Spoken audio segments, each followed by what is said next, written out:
আসসালামু আলাইকুম, কেমন আছেন সবাই? আশা করি সকলেই ভালো আছেন। অনেকদিন পর আর একটা ভিডিও নিয়ে আসলাম। তো যাই হোক, আজকে আমি হইতেছে আমার যে আগের মুরগির খামারটা ছিল ওটা ভাঙ্গে ফেলাইতে আমি হইতেছে যেহেতু মুরগি টুরগি আর পালি না, তো 4-5টা করে আর কি পালতাছি।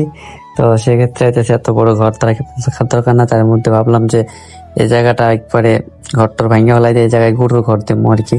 তো পুরো 5-6টা গরু পালার জন্য আর কি এই জায়গা থেকে একবারে ধরেন সামনে যে একটা ঘর আছে ওইটার মধ্যে মূলত গরু পালি, তো একদম বড় করে একটা ঘর দেব। এর জন্য এই ঘরটার কোনো রাখার দরকার নেই। পরে ভাবলাম যে এটা ভেঙে ফেলাই দিয়ে এই জায়গায় মাটি ফেলাই দিয়ে আইতেছে হাফল করে একটা গরু ঘর দেওয়া দরকার। তো হইতেছে আজ নয় কাল দিতেই হইব। পরে ভাবলাম যে আমি ভেঙে ফেলাই দিই। তো ভাঙ্গার আমি ভাঙতেছি অনেক কষ্ট করে, অনেক প্রায় 1 ঘন্টার মতো তো লাগছে। তার মধ্যে শুধু কষ্ট নয়, এটার মধ্যে হচ্ছে বল্লা বাসা বানাইছিল। তো আমার দুইটা কামড়ও মারছে, একটা মুখের মধ্যে মারছে, একটা হাতের মধ্যে মারছে। ফাইনালি ঘর ভাঙ্গা শেষ। তারপর হইতেছে 4 পাশে যেহেতু মুরগি আছে, তো মুরগির জন্য একটা খোপ বানাবো। তো ভাবছিলাম প্রথমে একতলা একটা উপরে টিন দিয়ে একটা খোপ বানাবো। পরে ভাবলাম যে যেহেতু বাস বড় হয়ে গেছে, তো 2 তলা করে বানাই দেবো। পরে নিচতলা হয়ে যাচ্ছে বাস ওই খামারে যে পোষা বাসগুলো আছে, পোষা বলতে একবারে ভাইবেন না যে একবারে পোষা, মিডিয়াম আর কি, একবারে ভালো না আবার খারাপও না, চলে আর কি কোনো মতে। তো ওই বাসগুলো আর কি এই খামারে আর কি, খামার না সরি, খুব ভুল হয়ে গেছে কথা, ব্যাপার না। তো যাই হোক দিয়ে দিছি। তার মধ্যে কাজ করতে করতে দেখেন যে কি পরিমাণ গরমে গায়ে টেমে গেছি। তার মধ্যে আজকে আবার আমার ঘরে দেখা কারেন্ট নেই।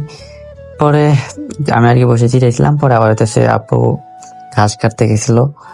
পরে আমি আবার হইতেছে দোতলা যে হইতেছে দোতলা বলতে পারি না, মুরগির ঘর আর কি, ওটার মধ্যে আর কি ছাদ দিতে আসলাম বাঁশ দিয়া। যেহেতু হইতেছে উপরে হইতেছে নেট দেবো, সেই ক্ষেত্রে আমরা বাঁশ একটু ফাঁকা ফাঁকা করে কাটতেছিলাম। তার মধ্যে অনেকগুলাই তাও লাগছে।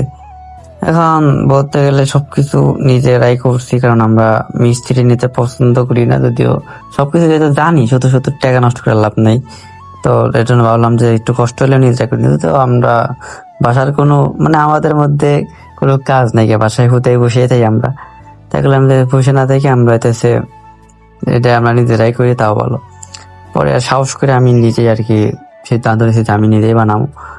পরে আর কি আমার আব্বু আর কাকা একটু হেল্প করছে, এটাই না, হেল্প বলতে একটু না, ভালোই করছে, মিথ্যা কথা কইলাম আপনি। তো আমি এইগুলা আবারে বানাই দেওয়ার পরে পরে হইতেছে আব্বুরে করলাম যে নেটটা লাগাই দাও। পরে নেট লাগানোর পরে ঠাস করে গেছিল কারেন্ট, বুঝছেন, কারেন্ট একবার দাম করে আইসে আবার চলে গেছে।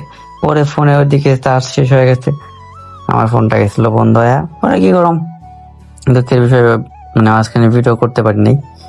পরে দেখলাম যে সাইড দিয়ে একদম নেট লাগানোর পরে পরে আমি হয়তো সেই ভিডিওটা করছিলাম। তো ওটা আসবো, আমি করেছিলাম যে বাপে ঘাস কেটে ঘাস কাটতে গেছিল, যে ঘাস মাট কাটছে আইসে আর কি। হ্যাঁ, তো তারপরে আর কি নেট লাগাইছি। তো এই যে নেট লাগানো হচ্ছে আর কি। তো নেট লাগানোর পরে এখন বাকি আছে টিন লাগানো। তো টিন লাগানোটাও দেখাই পারি নাই, কারণ এই খোপ আসলে এই জায়গা আগের খোপ, ওটাও দেখাইলাম। তো ওই খোপটা সরাই দিই আর কি, এই জায়গা এই খোপটা বসামো। পাশাপাশি ভাবছিলাম যেহেতু মোটা বাড়ছে, সেক্ষেত্রে হইতেছে উপরে কবুতরের খোপটাও দিয়ে দেয় আর কি, এক জায়গায় সবকিছু হয়ে দেবো। পরে কবুতরের খোপটা উপরে দিয়ে দিছি। যাই হোক, এই ছিল আজকের ভিডিও। সবাই ভালো থাকবেন, দেখা হচ্ছে পরবর্তী কোনো ভিডিওতে। সরি, ব্লগে নাকি এটা ব্লগ আছে না ভিডিও আছে জানি না, যাই হোক কমেন্ট করেন। ভালো থাকবেন, আসসালামু আলাইকুম।